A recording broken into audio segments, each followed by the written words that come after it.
everybody. This is the April 7th edition of Genealogy Chat. We are coming to you live from the Willinar Genealogy Center, which is a service of the Eckhart Public Library. Today we're going to talk about the 1950 census and a wonderful new service that we have, oral history interviews. I want to introduce my guest, Andrew LaVerghetta, and he's going to talk about oral. Hi, we're so happy that you're here, Andrew. It's a real honor to have you on the show. And he's going to talk about the oral history interviews. And the man behind the camera is Zach Hymack. Hello, Zach. So we're going to start off with a recap the results of last week's show, March Madness. In that episode, you all selected one of the teams in the Final Four, and you selected the University of Kansas, also known as KU, and of course, everybody knows they were the winner. So yay, the audience, you picked the right team, and the experts, nothing. So I want to congratulate you on this. And then the second thing I want to talk about is what's in our display case. It's a special display here for this month. It's all about Don Lash. He was a local man who went to the 1936 Olympics in Berlin, Germany. And at that time, Hitler was in power, and the Nazis were also in power. And thank you. And Don Lash competed in the 1936 Olympics, and it was also the Olympics that Jesse Owens competed in as well. But we have a wonderful selection here. The suitcase that he used to travel to Berlin, which was a donation from the people in Auburn. We have a platter that he won, and we also have, this is interesting. When he was an adult, he became an FBI employee, and he worked with the famous J. Edgar Hoover, who was very powerful and well known in the 40s, 50s, 60s, and 70s. And we have a picture of Don Lash with J. Edgar Hoover and so forth. So if you have a chance, come to the Genealogy Center and take a look at the Don Lash exhibit. Next, I want to talk about the 1950 census. It was released on April 1st, and and this is a big thing. The census is compiled every 10 years, and we have all of this material, the 1940 census back to the early 1800s, on microfilm in our center here at the Eckhart Public Library. And the 1950 census that was released on April 1st is available at the National Archives website. And what's different about this census is that the Native Americans, for the first time, were counted. And they had questions such as, did you live on the reservation? Did you have your own house? And other questions that were new, were you a veteran or not? And another question is, did you own a TV? And this is 1950, and all of these questions are new. And these help you a lot with your genealogy. You can get a lot of information about your family, your grandparents, your brothers, and so forth. But it's important to remember that this information is not accurate. I believe it was the 1912 census. Recently, immigrants from Asia compiled the information, and their English was not very, very good. And in some cases in the 1800s, people were not literate. They couldn't read or write, and they were conducting the census, and they just entered, printed whatever they could. And then, of course, sometimes the people who participated in the census couldn't read or write, so he or she didn't know the spelling of the last name. But anyway, I want to do a brief demonstration of the 1950s census website. And all of this information will be on our Eckhart Public Library website.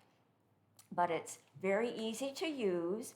You go to the main census page, which is right there, and you click on the red tab, which is Begin Search. And you'll see several questions that are involved, and the first is the state in which I'm going to do some research and look for my grandparents who lived in Williamson County, Illinois, the city of Marion. So the first question is, the first option is to select the state and then the county, which in this case is Williamson County, Will. Aha, there it is. And the city doesn't appear there. Okay. And then the next box is for name, and I'm going to enter the maiden name, which is Pritchett, Pritchett.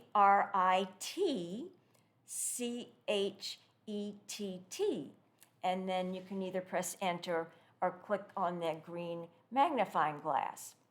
And it's a database, so it's going to retrieve, things by field. So if we zoom in, we will see, and this is interesting as well, we will see my sister, Melissa J. Pritchett, is listed. And it shows that she's the daughter and so forth. And above her name are my grandparents' names, Fred C. Saunders and Wilma Saunders, and also shows at the top of the page the street name and the address and so forth. So this is one way to research your ancestors, which of course you need to remember it may not be accurate. And what else? I guess that's all at this point you need to know about the 1950 census, because in future episodes we'll talk about the different censuses and more detailed information. So the most important thing to remember about the 1950 census is that it's available online through the National Archives, and previous censuses are available on microfilm that go back to 1790 with the first census. So now Why is 1950 only coming out now? Ah, that's interesting. Good question. They're released every 72 years based on the fact that they figure everyone listed in the census is deceased. And so that information is no longer considered private. Oh, interesting. People who are currently alive supposedly have privacy rights and their information can't be made public, which is also the case in Ancestry as well as Family Search. Okay. So I don't know why they decided on the 72 years. 72. 71 is too few. 73? But 72. That's right. Yeah. And yes, very good question. Thanks. So we're moving on to the fun part of the show. oral history interviews. And I believe, yes, we discussed this in previous episodes. But this is a service, free service that we provide to any of our patrons. And our special guest, Andrew LaVerghetta, is going to tell us more about the oral history interviews. So lay it on us. Lay it on me. Okay. So it sounds like it's not something that should be really fascinating. The way that you said it was like, oh, it's like the fascinating subject of oral history interviews. Well, it's actually it's something that, and I've got little notes here. The thing that got me thinking about this, there were two things. Previously, I had been exposed to StoryCorps, which is a nonprofit that records people and their stories that go in the Library of Congress. Now, these don't go in the Library of Congress, but that combined with a death in the family made me think, how much stuff is there that we don't know, like, not like skeletons in the closet, but like just, did you know that great aunt so-and-so played tuba for 5 years in high school, or for 4 years in high school, whatever. Or did you know that they led a choir here or something like that? And it's like, oh, you might have known that they played organ or had some musical inclinations, but things like that don't always come out in just everyday conversation. It's kind of trying to have a record of memories and like who a person was and what they remember of growing up and things like that. What do you do when like a story is lost and it hasn't been recorded either by writing or by audio? And again, this is something that we do that is entirely audio.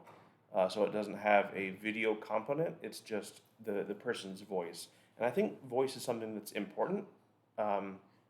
Unless you specifically have a video of somebody or an audio recording of some sort, it's hard to really remember somebody's voice or imagine somebody's voice. Like my grandfather died before I was born, so I don't know what his voice sounded like.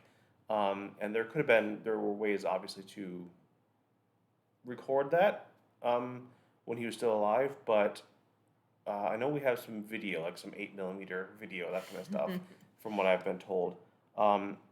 It's just a way to have a couple people come in, ask questions to promote a conversation.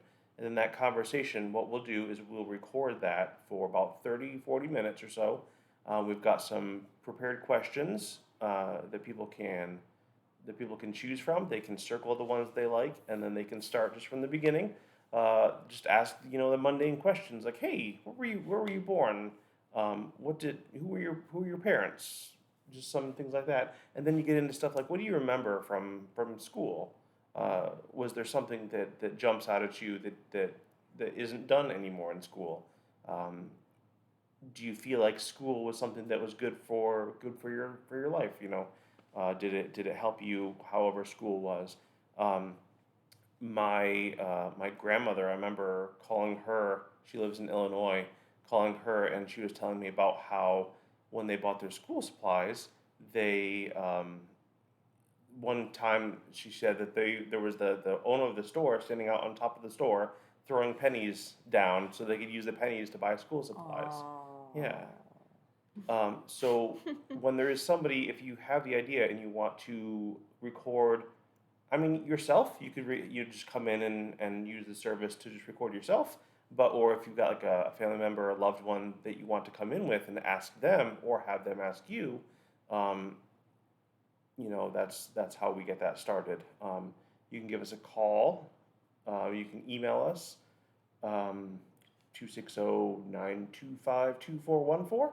And then somebody that's on the phone or you or a family member can go to the website I think that we had up there, right? So what we're basically going to do is we're basically going to ask, who are you? how can we get a hold of you? That is by going to the website, and is it under services? Yeah, so, yeah, library services up along the top, near the right, clicking on that, and then scrolling down to, what is it, oral histories? Yeah, oral history sign up.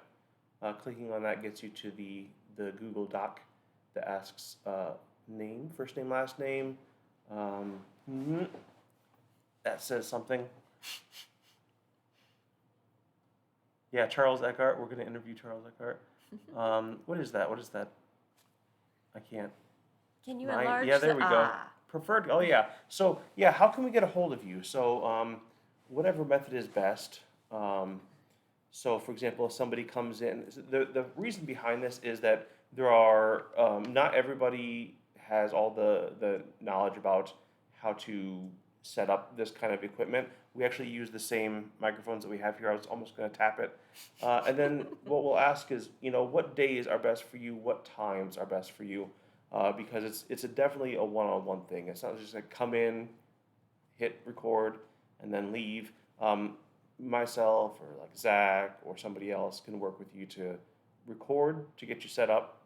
There's like something to fill out. The important point is that we also don't keep your recording. So we'll give it to you in either like a downloadable format or an audio CD, and then we don't hold on to it because it could be something that's personal for you and for your family. We don't want somebody to just be able to come along and um, access your oral history of yourself, your family, things like that. There could be personal things in there. So we want to be able to just preserve your story for your family or whoever you want to share it with. Now, if you do want to do this for the purpose of like local history, you say, oh, the canteen in Auburn, was it? I want to share my memories about that. And I'm sure that'll come up, in the near future, talking about that. Maybe somebody just wants to share with, everybody, and they do want to have it be part of the collection. They can let us know that way. But otherwise, with this format, it's about kind of recording your memories for yourself, for your family, and preserving them. So this is extremely valuable. Yeah. To people for generations. Yeah. Yes. Do we have Darcy, the video with Darcy on it? Yes, we're going to show a video that we produced advertising this wonderful program. Have you ever had a really great conversation? I mean, something that really changed the way you thought about something. Is there something you've always wanted to get written down, saved, or honored about a loved one? Memories can be fleeting, and you might not always remember what Granddad said about growing up, or what your sister remembers about your childhood together. I'm Darcy at Eckhart Public Library, and together with the Williner Genealogy Center, we'd like to help you record these memories and conversations. We want to invite you to come in with a loved one, either a family member or a friend, and have a conversation about anything. We do have a list of starter questions, but it's your choice. You can record in private. We'll record the audio only and give you a copy of it on a CD or flash drive. We won't keep your conversations. To schedule a time, visit our website at www.epl.lib.in.us or call 260-925-2414, extension 120. We'll help you pick some questions and schedule a time to bring your loved one in for a session. We hope we can help you save these important conversations soon. Well, I really enjoyed that.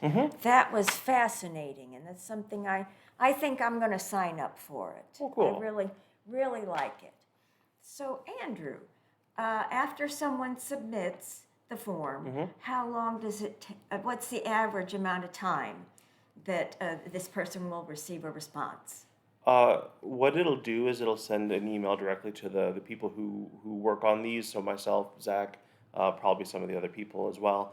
But probably within the next 1 to 2 business days or so, when we're in, we'll get a hold of whoever fills out the form, whatever method of communication is on there, and then figure out a time to schedule. And then in the video, as you saw, the Eckhart room in the upper level of the main library, is where we would generally record these, because we are able to have the cord go into the door. We're able to close the door, and you saw, I think it was Tegan on there, had the headphones to be able to monitor the levels. But generally, what we can do is we can make sure that the levels are right, and then just like take them off and let them go. And then when they basically finish, we can just hit stop and then go, from there. So just a couple days from after filling out the form or getting a hold of us, and then whenever the next availability is after that.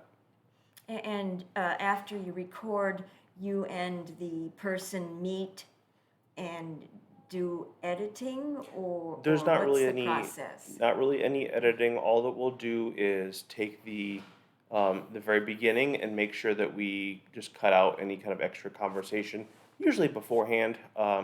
So it'll usually start out with saying, "I'm so and so. I'm here with so and so, and we're at this place." We actually give a little bit of a sheet that gives you the first couple sentences to say to bookend it on the beginning, or to start it, and then whenever you kind of decide that you're done and it seems like a good ending point, that's where we'll cut off the recording, and then have the disc. And we'll either have it to pick up at Genealogy or at the main library, or whatever else we need to do in order to get that recording to you. Are you keeping statistics on the number of people who have participated in this and done interviews? That's the kind of thing that we would do. Yeah, we have just started it not too long ago. Darcy was still wearing the mask in that video, which is going to be some interesting kind of dating, potentially, of some of the videos that we've done, which is interesting. But we haven't had. I think we had a little bit of interest, but we haven't recorded anything quite yet. So definitely want to encourage people to come and record their family history. Yes, and where can they learn more about this wonderful program? Is it on our Facebook page, and any live programs, anything like that? Yeah, and so that would be on the website at epl.lib.in.us. That's on most of. I think it's down in the corner, the link, and then library services, and then scrolling down to, and then you get to see my son Charlie over there on the left right now. Oh, Oral history sign up. He's adorable. Yeah. He's a wonderful, wonderful young man. Yep. And then just showing interest through that link, filling out that form right there. That's how we can get a hold and answer any questions, including scheduling something. And tell me again the phone number in which people can contact you for more information and so forth. So getting a hold of anybody at the library, and then they can get it forwarded to whoever. But 260-925-2414. Thank you. Yeah. So that's it for today's show. I want to thank my wonderful guest, Andrew LaVerghetta, and our excellent and creative man behind the camera, Zach Hymak. And please tell us the phone number that the folks can get in touch with you if they need you. The library's phone number for anything, as well as oral history interview sign up, 260-925-2414. And one more time, please. 260-925-2414. Yes. And I want to thank you, the audience, for watching our series. And one more time, the phone number? 260-925-2414. And thank you. Have a wonderful weekend, and we'll see you next week. See you. One more time, that phone number. 260-925-2414. Thank you. Goodbye. Bye.